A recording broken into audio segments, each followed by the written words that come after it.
Huwag mong pagmalakihan ang Panginoon.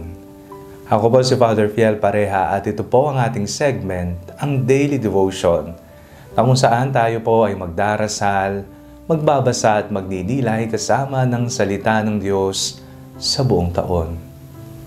Manalangin tayo. Sa ngalan ng Ama, ng Anak at ng Espiritu Santo. Amen.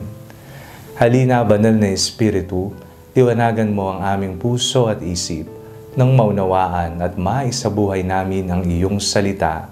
Amen.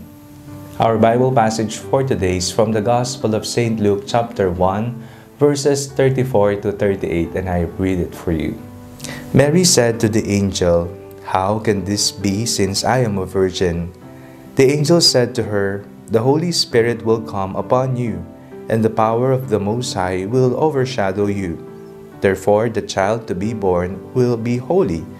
He will be called Son of God. And now your relative Elizabeth in her old age has also conceived a son, and this is the 6th month of her who was said to be barren. For nothing will be impossible with God." Then Mary said, "Here am I, the servant of the Lord. Let it be with me according to your word." Then the angel departed from her. Wala tayong maipagmamalaki sa Diyos. Ang tanging maipagmamalaki lamang natin ay ang ating mga kasalanang ginawa, ang mga katarantaduang ating ginawa. Wala tayong maipagmamalaki sapagkat lahat naman ng biyaya na meron tayo ngayon, lahat ng yaman na nasa sa atin ngayon ay nanggaling sa Kanya. Siya ang nagbibigay, siya ang nagpapala sa ating lahat. Ano po ang imbitasyon sa atin ng binasa nating ebanghelyo sa araw na ito? Ito po ay ang kapakumbabaan. Nakita natin ito sa buhay ng Inang Birheng Maria, ang Ina ng Diyos.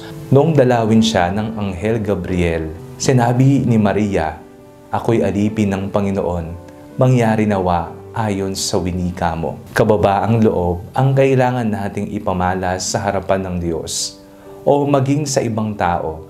Sa harapan ng ating kapwa, huwag rin tayong manghusga.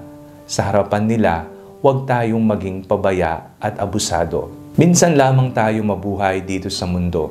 Huwag natin pagmalakihan ang ibang tao. Huwag nating pagmalakihan ang Panginoon. Sapagkat sa Panginoon nanggaling kung anong meron tayo sa ngayon. At maaari niya itong bawiin kahit anong oras. Manalangin tayo. Panginoong Jesucristo, turuan niyo po ang aming mga puso ng kababaang loob. Nawa sa mga panahon na hindi naming namamalayan na nagiging mayabang na kami, turuan niyo po kami ng leksyon. Amen. Sa ngalan ng Ama, ng Anak at ng Espiritu Santo. Amen. Huwag po ninyong kalimutang i-like ang video ito. Mag-comment po kayo and share it with your family and friends. Ang panalangin bago matulog ay may sariling Facebook page na po. Huwag niyo pong kakalimutang mag-like at mag-follow dito, and do not forget to subscribe to our YouTube channel. I-click niyo lamang po ang link na nasa description ng video ito, o kaya naman po just search Father Fiel Pareha. God bless you po.